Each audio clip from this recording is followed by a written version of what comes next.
Our next question comes from Mr. Jenkins, and it will be directed to Mr. Kissick. You actually touched on this with your last response, is energy policy. Where do you see the energy policy of the United States going? What is the best way to cut dependence on foreign oil, and where do we go from here? What we have to do is we have to trust the free market to work. And you gotta let people keep their money.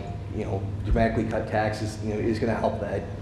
So I think that's the fourth time I've mentioned that now. But I just think every issue comes back to that particular action, not just making small tax breaks here and there, short-term tax breaks that just create uncertainty. That's going to give people an opportunity to just kind of hold on to money until the next storm hits them. I believe that we should allow more opportunities for drilling. I think that's one of the first ways. In terms of alternative energy sources, we need to look at trying to expand nuclear power. It is the least polluting form of energy we have in the world. And the fact that development of it has slowed down to or actually ground to a halt over the last 2 or 3 decades is one of the things that's hurt us the worst. It would solve a lot of environmental issues, but then again, it would take away some of the key arguing points from a common opponent that we have. But we have to, like I said, we have to let the free market, do what it's always done and find a way to make an existing service better. Find a new avenue. Subsidizing like green energy, it doesn't work, because what you have then is you have politicians and their cronies picking and choosing who gets the subsidy, who gets that opportunity to fatten up their business, and it could be an extremely inefficient operation that's getting that money. They may not be well operated. They may not, be producing an effective product. But one thing we do know is that they're well connected. We need to eliminate the subsidy process and let the free market figure that out. Mr. Jordan. Yeah, I think Mr. Kissick is right. Let the market work. We've adopted a term, but we've called an all-the-above strategy. I'm for every kind of energy source that we can get that will help us reduce our dependence on foreign sources. But the market should get us there, because just like with this whole bailout mentality that's got a hold of Washington, when you start trying to also pick winners and losers in the energy industry, same problems exist. So let the market work, and then understand that the good Lord has blessed the United States of America with certain resources, and we should use them. I mentioned earlier, I don't take many trips on the taxpayer dollar.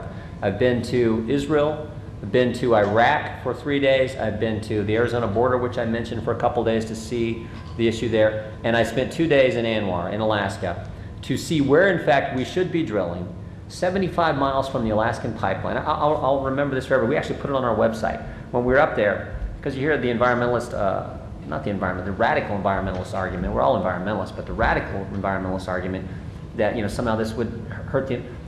There were at pump station number 1, mile marker, the start of the Alaskan pipeline, caribou everywhere. When we flew out over Anwar, I didn't see one polar bear. I didn't see one. We actually put on our website the caribou right next to where the pipeline is, 75 miles from the pipeline.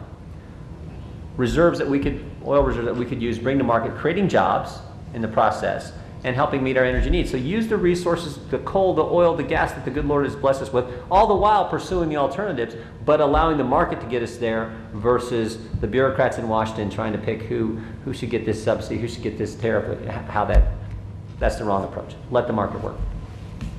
Follow-up question from the panel. Mr. Jenkins.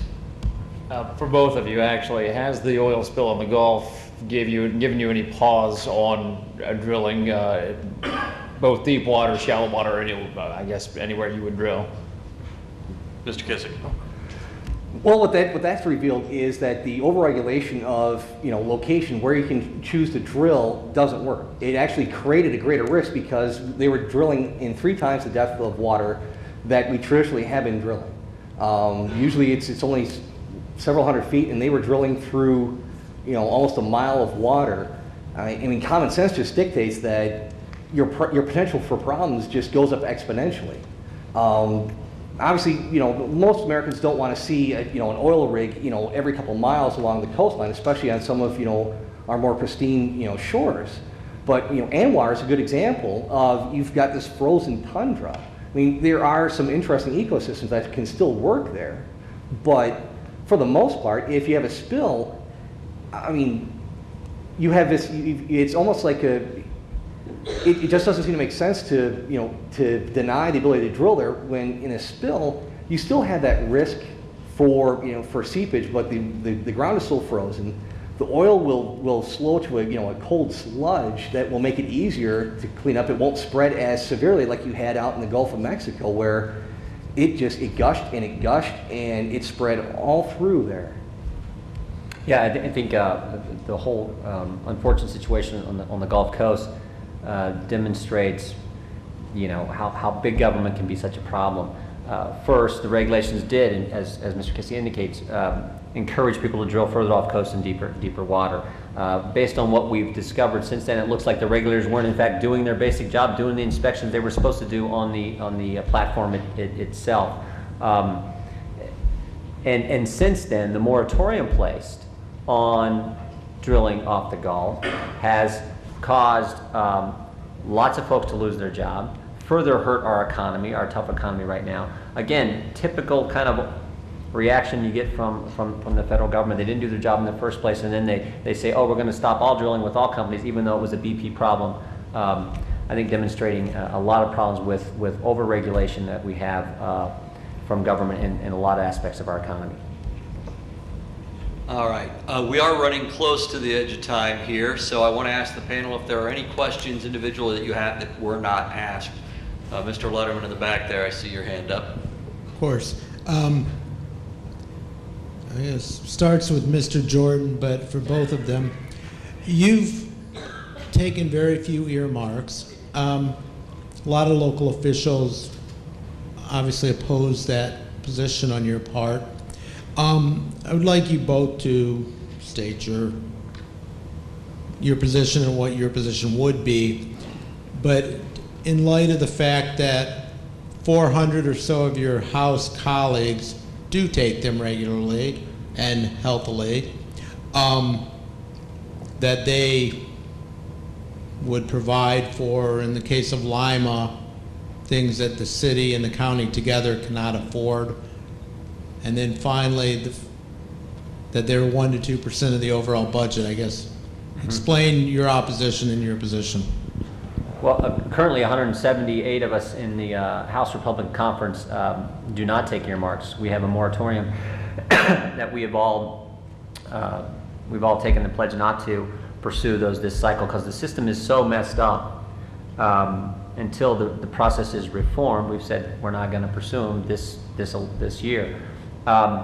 In the past, we have said, look, if it makes sense, if it's a legitimate use of taxpayer dollars for a legitimate function of the federal government, we're gonna look at those things, and we've done that specifically here in Allen County and the city of Lima with the Joint Systems Manufacturing Facility, relative to the Abrams, relative to the Stryker, and other things that are produced at what I call the tank plant. That's national defense. That's what the federal government's supposed to spend your taxpayer dollars on. So we think there are some legitimate ones, but we also think the process is so messed up right now. We have taken the pledge not to pursue those this year, and we'll see how the process gets reformed next year. If we're fortunate enough to be back in the majority, we'll see how that plays out. Pledges, they've been good in the past, but like we saw in the 90s, they only last about 4 years, and then the earmark spending started all over again. I think one of the most important things we can do in Congress, and we don't have to do it necessarily in both houses. It would be best if we did, but if I get in the House of Representatives, one of my goals is to try and fight for reform of the parliamentary procedures within the House of Representatives. Try and reform the process by which earmarks and various legislative amendments are attached to the bills that will eventually go onto the floor for an up or down vote. If we don't do that, we're going to have these cycles where people are they behave themselves, they don't start trying to put as much pork for their districts as they can. But you're gonna have, that's when you tend to get, those fiscal conservatives that will stick to that principle, while the others have decided they come to the conclusion that it's more important to get reelected than it is to keep their word. And only by, like I said, only by changing the parliamentary rules in the House are we gonna achieve that. Another rule that needs to be changed in the House of Representatives, obviously, is the Demon Pass rule. That, the use of it, like we saw this year, completely circumvents the will of the people. If we don't make these changes, and this is something that doesn't require a vote on the Senate, it doesn't require a signature of approval from the president.